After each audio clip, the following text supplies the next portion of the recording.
नमस्कार BRG news room में आप सभी का स्वागत है। आइए देखते हैं क्या हुआ है शहर में शाम के 7 बजे तक।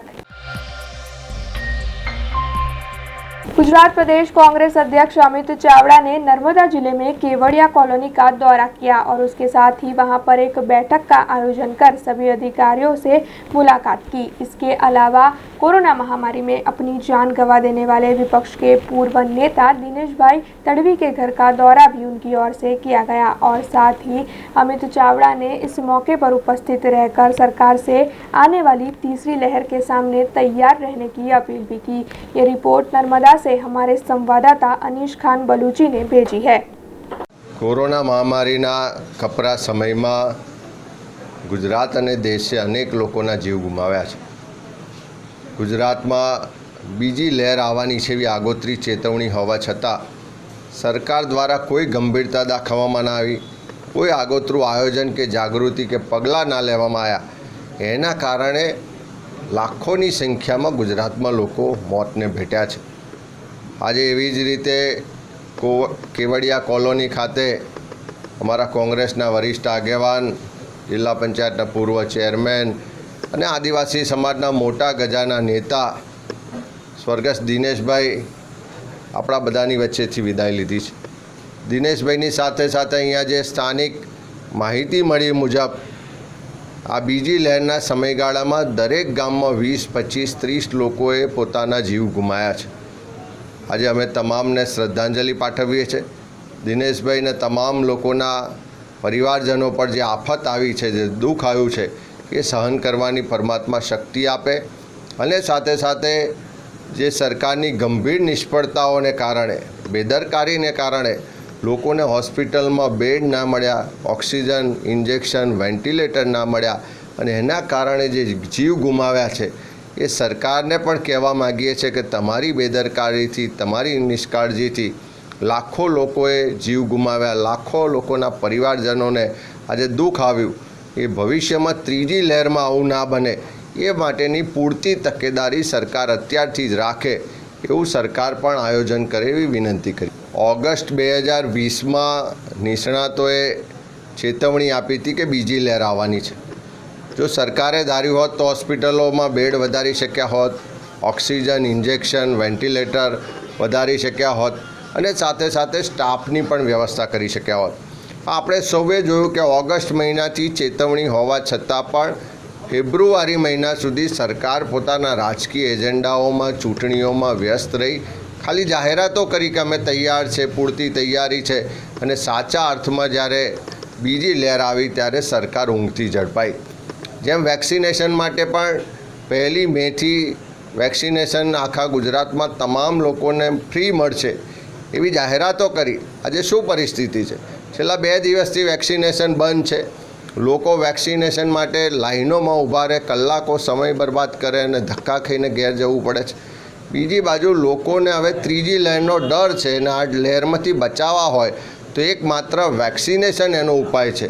વેક્સિનેશન નહીં થાય તો ત્રીજી લહેરમાં ખૂબ મોટા પ્રમાણમાં જાનહાનિ થવાની શક્યતાઓ છે। એટલે સરકાર ખાલી જાહેરાતો, વાતો, ભાષણો, પ્રચાર ના કરે પણ સાચા અર્થમાં જમીની પગલાં લે, તૈયારીઓ કરે, લોકોના જીવ બચાવવા માટેનું આયોજન કરે। आजकल रोजाना ही किसी न किसी चीज़ के दाम के बढ़ने की खबर सामने आती रहती है। हर रोज़ किसी न किसी चीज़ के दाम बढ़ते हैं जिससे आम जनता की परेशानी भी बढ़ रही है। हालांकि शहर कांग्रेस की ओर से बढ़ते हुए दामों के सामने विभिन्न तरीकों से विरोध प्रदर्शित भी किया जाता है, लेकिन अब आज शहर कांग्रेस की ओर से खाद्य तेल के बढ़ते दामों के सामने हाथ में प्ले कार्ड लेकर विरोध प्रदर्शित किया गया है। इस मौके पर कांग्रेस की विपक्ष की नेता अमी रावत, विपक्ष के पूर्व नेता चंद्रकांत श्रीवास्तव, शहर कांग्रेस के प्रमुख प्रशांत पटेल और कई कार्यकरों की उपस्थिति रही। बड़ी तादाद में इन सभी कांग्रेसी कार्यकरों ने मौजूद रहकर शहर के चौखंडी इलाके में बढ़ते हुए खाद्य तेल के दामों के सामने विरोध प्रदर्शित किया। हालांकि इस मौके पर पुलिस पहुंच गई और पुलिस ने पहुंचकर सभी की गिरफ्तारी की, जिसके चलते कांग्रेस के कार्यकरों और पुलिस के बीच में घर्षण के दृश्य भी सामने आए।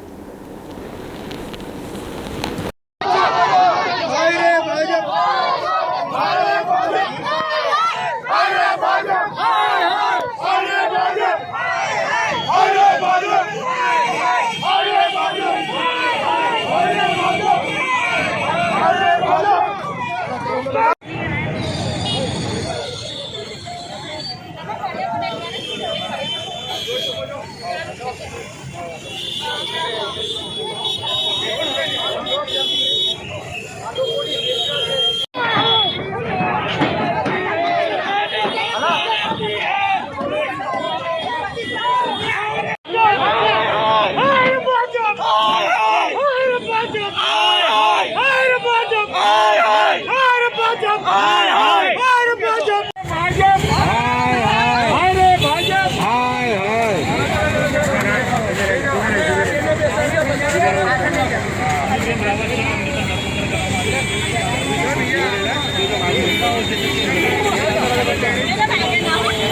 આ વિરોધ નથી, આ લોકોની વેદના છે।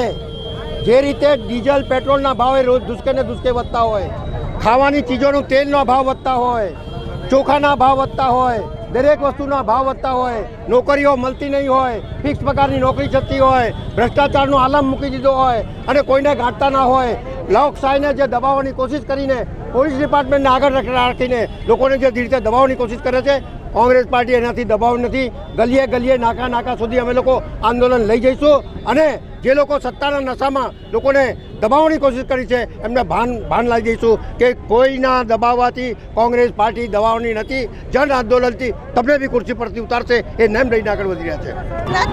તેલનો ભાવ વધારો તમે જોશો છેલ્લા 2-3 મહિનામાં 1000 રૂપિયા ડબ્બાએ વધી ગયા છે। ગવર્મેન્ટે ઇમ્પોર્ટ ડ્યુટી જે પામ ઓઇલ પર ને બધા પર લાગી છે, સીધું એની અસર અત્યારે તેલ ને ખાદ્ય તેલના ભાવ વધારા પર દેખાઈ રહી છે।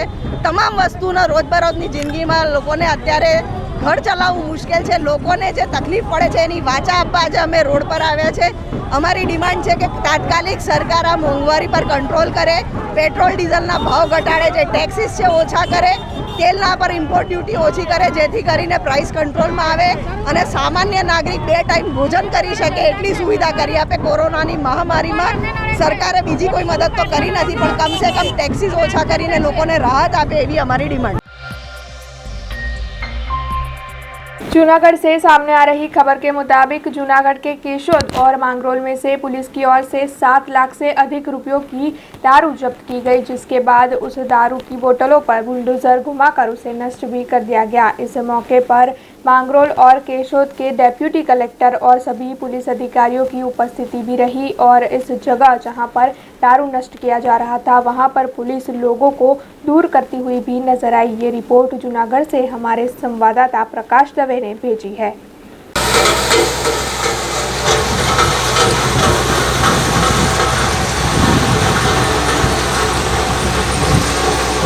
जेबी गढ़वी डीवायएसपी केशोद डिविजन आज रोज केशोद पोलीस स्टेशन 21 गुनानो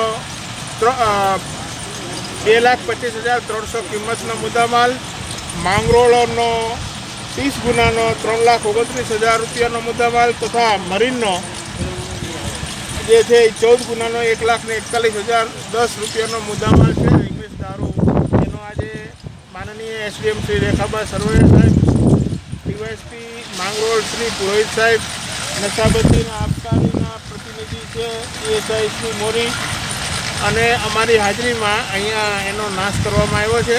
કોર્ટના હુકમો બધા કેસમાં મેળવેલા છે અને આ રીતે અહીંયા આજે પ્રોહિબિશનના મુદ્દામાલનો નાશ કરવામાં આવેલો।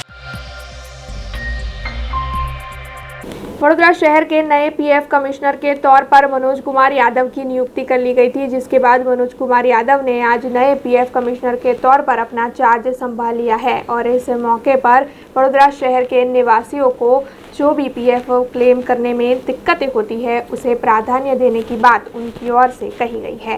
सबसे पहले तो मैं आप सभी का स्वागत करता हूं कि आप लोग एक छोटे से इन्फॉर्मेशन पे आए और हमारे इस प्रेस कवरेज दे रहे हैं। Thank you. मैंने यहाँ पे ज्वाइन किया है कल और इससे पहले मैं देहरादून और नोएडा के कार्यालयों में रह चुका हूँ और 1998 बैच में ज्वाइन किया है मैंने यूपीएससी के थ्रू। तो 22-23 साल की हमारी नौकरी हो गई है और यहाँ पे ईपीएफ जो कार्यालय है ये अभी इंडिया के कुछ बहुत अच्छे कार्यालयों में से है, बहुत अच्छे ऑफिसेस में से है, बहुत अच्छा काम कर रहा है, बहुत बड़े सब्सक्राइबर बेस को ये सर्विसेज दे रहा है। इसमें ऑलरेडी कंप्यूटराइजेशन का प्रोसेस शुरू हो चुका है और काफ़ी हद तक यहाँ पे लोगों के पास पीसी है, कंप्यूटर्स हैं, स्टाफ पूरा हमारा वेल ट्रेंड है और यहाँ पे ऑनलाइन सर्विसेज हम और मेरे ख्याल से सेटिस्फैक्ट्री से भी अच्छा काफ़ी अच्छी सर्विसेज हम दे रहे हैं। पर हमारी कोशिश ये रहेगी कि आने वाले टाइम में जो सर्विस एरिया में टाइम लग रहा है क्लेम सेटलमेंट में उसको और रिड्यूस कर दें और कम कर दें उसको, ताकि कोई भी मेंबर अगर अपना क्लेम फाइल करता है उसको 3 दिन के अंदर उसके पैसे का भुगतान हो जाए, ताकि उसको ज़रूरत में पैसे का लाभ मिल सके उसको। दूसरा हमारी कोशिश ये है कि जो अभी कोरोना टाइम्स में जो बच्चे ऑर्फन हुए हैं, जिनके मदर फादर दोनों ही एक्सपायर हो गए हैं, उन बच्चों को आइडेंटिफाई करना कि उनके पेरेंट्स कहाँ किस फैक्ट्री में काम करते थे, उनका पीएफ का कितना बैलेंस था, उनको आइडेंटिफाई करके उनका इंश्योरेंस का पैसा, उनका पीएफ का पैसा उन तक पहुँचाना, ये एक हमारी प्राथमिकता होगी अभी आने वाले समय में सबसे ज़्यादा। और दूसरी जो प्राथमिकता है वो है आधार नंबर, आधार के डेटाबेस में जो नेम और फादर्स नेम और डेट ऑफ बर्थ है वो, और हमारे पीएफ के डेटाबेस में जो डेटा है ये तीनों फील्ड्स के, उसको मैच कराना। इससे फ़ायदा क्या होगा, ये तीनों डेटा फील्ड मैच कर जाएंगे तो लोगों को ऑनलाइन सुविधाओं का लाभ मिलेगा और उनको हमारा सिस्टम खुद ही प्रोसेस कर देगा क्लेम को। अभी जैसे क्लेम आता है वो ऑनलाइन फाइल करते हैं तो मेरे बाबू के पास आता है, उसकी लॉगिन में वो वहाँ से प्रोसेस करता है उसको। जब ये ऑनलाइन हो जाएगा, सारी चीज़ें मैच कर जाएंगी तो मैक्सिमम चीज़ें सिस्टम अपने आप प्रोसेस कर देगा। क्लेम को किसी आदमी की ज़रूरत नहीं पड़ेगी, सिस्टम अपने आप उसको क्लेम प्रोसेस कर देगा, पैसा उनको मिल जाएगा। तीसरी प्राथमिकता हमारी होगी, जितने बड़े एम्प्लॉयर्स हैं, बड़ी फैक्ट्रियां हैं, उसमें मैन पावर सप्लायर्स हैं। मैन पावर सप्लायर्स के लिए एक प्रिंसिपल एम्प्लॉयर पोर्टल बना हुआ है। इस प्रिंसिपल एम्प्लॉयर पोर्टल में उनको सभी मैन पावर सप्लायर्स को, कॉन्ट्रैक्टर्स को रजिस्टर करना होता है ताकि पता चल सके कि कौन सी कंपनी में कौन सा कॉन्ट्रैक्टर है और वो अपने वर्कर्स का पैसा भर रहा है, नहीं भर रहा है, कंप्लायंस कर रहा है, नहीं कर रहा है। सिस्टम पे हम चेक कर सकते हैं उसको। तो ये हमारा प्रयास है कि वो इंश्योर करें कि जितने भी बड़े एम्प्लॉयर्स हैं, बड़ी फैक्ट्रियाँ हैं, वो जो कॉन्ट्रैक्टर्स को एम्प्लॉय कर रहे हैं, वो लोग प्रिंसिपल एम्प्लॉयर पोर्टल पे अपने सारे कॉन्ट्रैक्टर्स का डिटेल्स, पीएफ नंबर, उनके वर्कर्स का डिटेल्स सब उस पर डालें ताकि वो वेरीफाई हो सके। अगर कोई कंप्लायंस में कोई कमी है, कोई प्रॉब्लम है तो वो आइडेंटिफाई हो सके और जल्दी चीज़ों को हम पकड़ सकें और उनके खिलाफ कार्रवाई कर सकें। और मेरा फोकस सर्विस एरिया को बहुत अच्छा करने का है कि यहाँ के जो हमारे वडोदरा के सब्सक्राइबर्स हैं उनको अपने ज़रूरत के समय पे प्रोविडेंट फंड का पैसा बिना किसी प्रॉब्लम के मिल जाए। ये मेरी सबसे बड़ी प्राथमिकता होगी। और उनका जो प्रोविडेंट का फंड का पैसा है, अगर वो एलिजिबल कंपनी में काम कर रहे हैं जहाँ पे पीएफ लागू होना चाहिए तो वो उनको मिलना चाहिए और इसके बीच में कोई आना नहीं चाहिए। उनके पीएफ के पैसे के बीच में और उनके बीच में उनका हक है प्रोविडेंट फंड का बेनिफिट लेना और उनको डेफिनेटली हम दिलवाएंगे। शहर के आरोग्य समिति के चेयरमैन डॉक्टर राजेश शाह और उनकी टीम ने आज शहर के विभिन्न आरोग्य विभागों का जायजा लिया और साथ ही आने वाली कोरोना की तीसरी लहर के सामने लड़ने के लिए सभी आरोग्य कर्मियों को मार्गदर्शन भी दिया। आरोग्य समिति और उसके सभ्य जितने ज़्यादा सक्षम होंगे उतनी ही अच्छी तरह से शहर के निवासियों के स्वास्थ्य का ध्यान रखना आसान होगा, जिसके चलते आज शहर के आरोग्य समिति की ओर से विभिन्न आरोग्य विभागों का जायजा लिया गया। आरोग्य समिति के चेयरमैन डॉक्टर राजेश शाह और उनकी टीम ने जन्म मृत्यु शाखा, public health laboratory, Navayard, urban health centre वगैरह जैसी विभिन्न जगहों का जायजा लेकर सभी कर्मियों को बेहतर कार्य करने के लिए मार्गदर्शन दिया।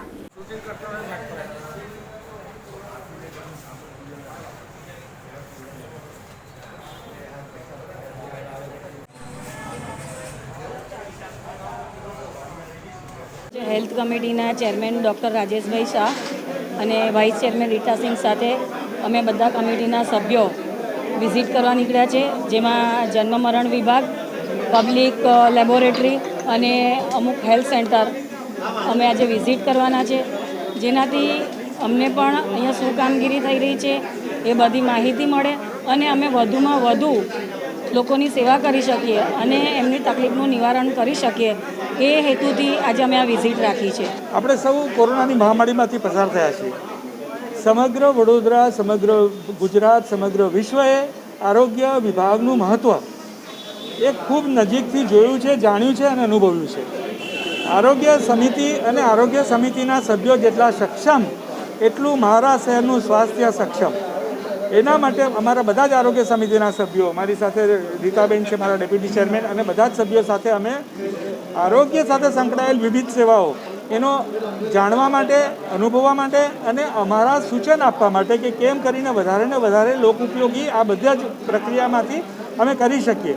તો એના માટે બધા જ સભ્યો સાથે આજે અમે આ વિવિધ સેન્ટરની મુલાકાતનું નક્કી કર્યું છે અને ચોક્કસ એક વહીવટીય પાંખ, આરોગ્ય સમિતિની જે અમારા ચૂંટાયેલા સભ્યો અને વહીવટી પાંખનો એક સુંદર સમન્વય થાય એવો ઉમદા હેતુથી આજે એક અમે મુલાકાત લીધી।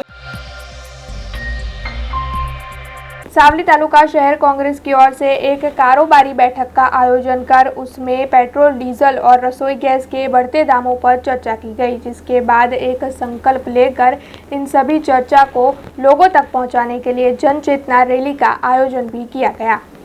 सावली में शहर कांग्रेस समिति की ओर से पटेलवाड़ी में एक कारोबारी मीटिंग का आयोजन किया गया था, जिसमें पेट्रोल, डीजल और रसोई गैस जैसी चीज़ों के बढ़ते दामों पर चर्चा की गई। इसके बाद इस बात को लोगों तक पहुंचाने के लिए बैनर बनाकर सूत्रोच्चार कर कांग्रेस पार्टी की ओर से जन चेतना रैली का आयोजन किया गया। इस रैली में कांग्रेस के कई नेता और कार्यकरों की उपस्थिति भी रही और साथ ही पुलिस की ओर से भी रैली के दौरान कोई अघटित घटना ना घटे, इसका ख्याल रखते हुए पुलिस बंदोबस्त को तैनात किया गया। ये रिपोर्ट सावली से हमारे संवाददाता मीत काछिया ने भेजी है।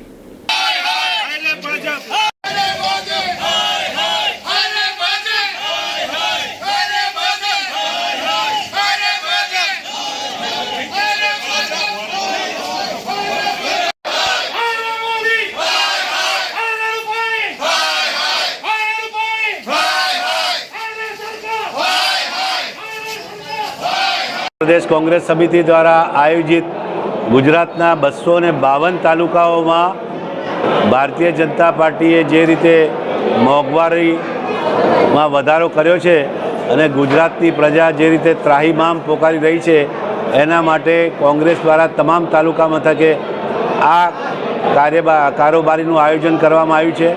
एमां आजे सावली मुकामे जिल्लाना प्रमुखश्री, माजी धारासभ्यश्री खुमानसिंहभाई साथे અને બીજા તમામ આગેવાનો મોટી સંખ્યામાં હાજર રહ્યા હતા અને ભારતીય જનતા પાર્ટીની રેલી કાઢી સૂત્રોચ્ચાર કરી અને જે નિષ્ફળતાઓ છે એમાં સાવલી તાલુકાની લોકો વચ્ચે ઉજાગર કરવા માટે બધા એકમત થઈ કટિબદ્ધ થઈને રેલી કાઢવાના છે અને પોલીસ તંત્ર દ્વારા જો હુકમી કરી અને મીટિંગ નહીં થવા દેવામાં આવે કે ધરપકડ કરવામાં આવે તો પણ બધા અડીખમ રહી અને એનો સામનો કરવાના છે।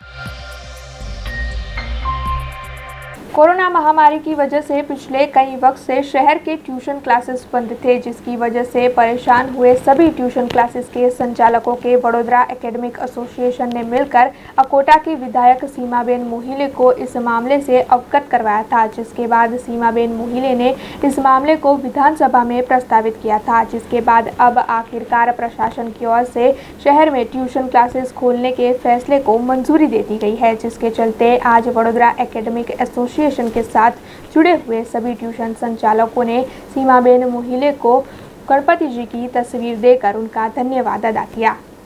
वडोदरा एकेडमिक एसोसिएशन की ओर से कुछ वक्त पहले अकोटा की विधायक सीमाबेन मोहिले को ट्यूशन क्लासेस शुरू करवाने की बात को प्रस्तावित किया गया था, जिसके बाद सीमाबेन मोहिले ने गुजरात राज्य के नायब मुख्यमंत्री नितिन पटेल और शिक्षा मंत्री भूपेंद्र सिंह चुडासमा को इस मामले से अवगत करवाया और विधानसभा में भी इस मुद्दे को उठाया, जिसके चलते अब कोरोना के आंकड़ों में कमी देखकर सरकार की ओर से कोरोना से जुड़ी कुछ गाइडलाइंस देकर ट्यूशन क्लासेस को शुरू करने की अनुमति दे दी गई है। उसी की वजह से आज वडोदरा एकेडमिक एसोसिएशन के प्रेसिडेंट अश्विन परमार और ट्यूशन क्लासेस के सभी संचालकों ने मिलकर विधायक सीमाबेन मोहिले को गणेश जी की तस्वीर देकर मिठाई खिलाकर उनका धन्यवाद अदा किया।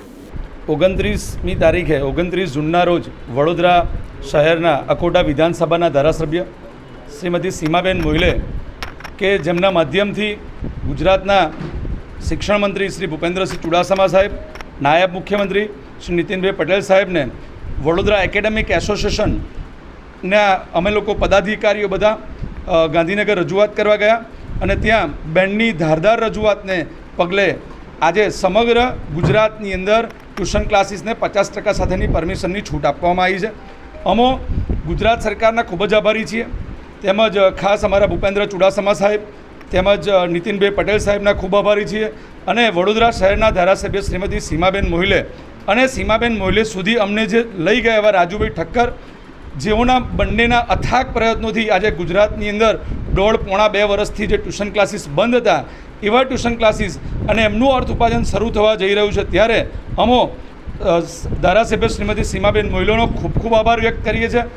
પ્રથમ વખત ધારાસભ્ય બન્યા પછી આટલા મોટો જે ધંધો છે ટ્યુશન ક્લાસીસનો, એવા વ્યવસાયને આર્થિક ઉપાર્જન શરૂ કરી અને બેને અમારી લાગણીઓ સમજી અને જે રજૂઆત કરી અને અમારો ધંધો ફરી શરૂ થવા જઈ રહ્યો છે.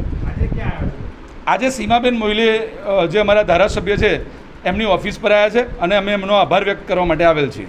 વડોદરા એકેડેમિક એસોસિએશન એમના જે પ્રેસિડેન્ટ છે અશ્વિનભાઈ પરમાર અને એમની ટીમ, એટલે આની અંદર બધા જ ટ્યુશન ક્લાસીસ ચલાવતાનો એસોસિએશન છે વડોદરામાં જે ચાલે છે. ટોટલ 200થી વધારે ટ્યુશન ક્લાસીસ અહીંયા ચાલતા હોય છે. અને ખાસ કરીને કોરોના કાર્યકાળમાં જ્યારે સ્કૂલો પણ બંધ હોય, ટ્યુશન ક્લાસીસ પણ બંધ હોય અને ઓનલાઈન જ્યારે વિદ્યાર્થીઓનું ભણતર ચાલતું હતું એ વખતે પણ ટ્યુશન ક્લાસીસે ઓનલાઈન ભણતર ચાલુ રાખ્યું હતું. છતાંય ઘણા બધા શિક્ષકોની એવી રજૂઆત હતી કે આ ટ્યુશન ક્લાસીસ સોશિયલ ડિસ્ટન્સિંગથી 50% લેવલ ઉપર જો ટ્યુશન ક્લાસીસ ચાલુ કરાવાય તો અમારું જે અર્થાર્જન છે, આર્થિક પરિસ્થિતિ જ એક શિક્ષકોની કઠણી બની ગઈ હતી અને જે પ્રાઇવેટ ટ્યુશન્સ લઈને ચલાવતા હતા. આપણે જ્યારે માનનીય વડાપ્રધાન નરેન્દ્ર મોદીજીએ આત્મનિર્ભરની યોજના રાખી છે અને આત્મનિર્ભર થવા માટે બધાને પ્રવૃત્ત કરતા હોય છે અને ખાસ કરીને શિક્ષક જે ગુરુ હોય છે વિદ્યાર્થીઓનું, એમનું જે અર્થાર્જન ઉપર થોડા કોરોનાના હિસાબથી પ્રોબ્લેમ્સ આવ્યા હતા, એ રજૂઆત મારી પાસે લઈને આવ્યા હતા. જેવી રીતે બાકી રેસ્ટોરન્ટ અને બાકી બધાના કરવેરામાં માફી આપવામાં આવી હતી, એવી ટ્યુશન ક્લાસીસ ચલાવતા લોકોને પણ માફ કરવામાં આવે અને સાથે સાથે ટ્યુશન ક્લાસ પણ વહેલી તકે ચાલુ કરાય તો સારું રહેશે. પણ વિદ્યાર્થીઓનું અને નાના છોકરાઓનું ભવિતવ્ય પણ સારું રહે. કોરોનાનું કાર્યકાળ હતો અને કોરોનાના કાર્યકાળમાં નાના બચ્ચાઓને પણ બહુ અસર થતી હોય, આ વિશે ધ્યાનમાં રાખી સરકારે પણ થોડા નિયમો કડક કર્યા હતા.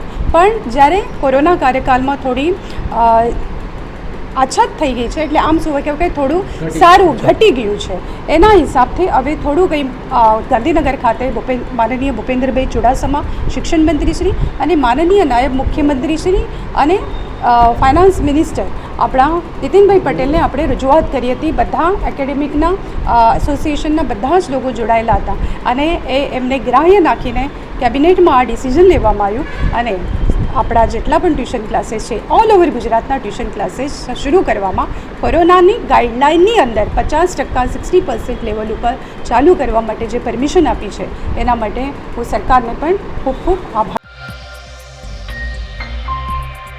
कोरोना महामारी में अपने माँ बाप को गवा देने वाले बच्चों की आगे की पढ़ाई के लिए अब यूनाइटेड वे ऑफ बड़ौदा आगे आया है. ऐसे बच्चों की पढ़ाई के लिए यूनाइटेड वे ऑफ बड़ौदा ने आज मिशन शिक्षा नाम के एक कार्यक्रम का आयोजन किया था, जिसके तहत इन सभी बच्चों की मदद करने का फैसला यूनाइटेड वे ऑफ बड़ौदा ने किया है.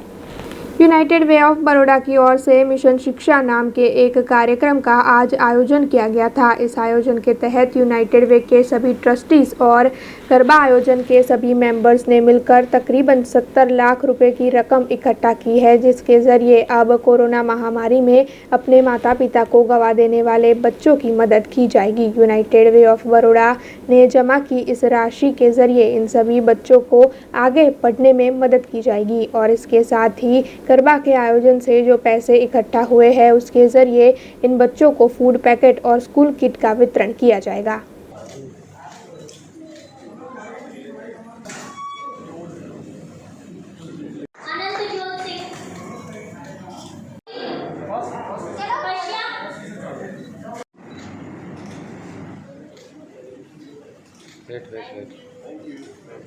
આપણે આજે કાર્યક્રમ મિશન શિક્ષાની માહિતી આપવા માટે આયોજિત કરેલું છે અને આપણા દેશમાં કોરોના સેકન્ડ વેવના પછી ઘણા બધા યંગ પેરેન્ટ્સ ની ડેથ થઈ છે, એટલે આપણે એમના છોકરાઓને કેવી રીતે મદદ કરી શકીએ. મોસ્ટલી જ્યાં ફાધરની ડેથ થઈ હોય અને ફેમિલીમાં ખબર બી ન હોય કે ફાધર કેવી રીતે પૈસા કમાતા હતા, એક બહુ તકલીફની હાલત પોતાના વાઈફ અને છોકરાઓને મૂકી જાય છે.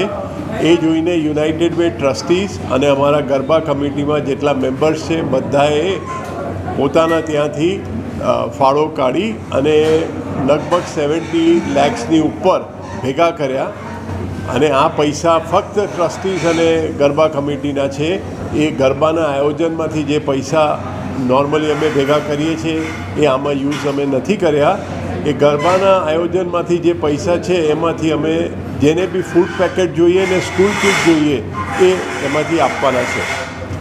સો આ અમારો પ્રોગ્રામ છે કે 330 સુધી લગભગ થઈ જશે, કે એનાથી થોડો ઉપર નંબર જાય, પણ એટલા વિદ્યાર્થીઓને અમે આ વર્ષે અને એ વિદ્યાર્થીઓ સારી રીતે ભણશે તો નેક્સ્ટ યર બી અને એમનું પૂરું એજ્યુકેશન માટે સપોર્ટ કરવા માટે કોશિશ કરીશું.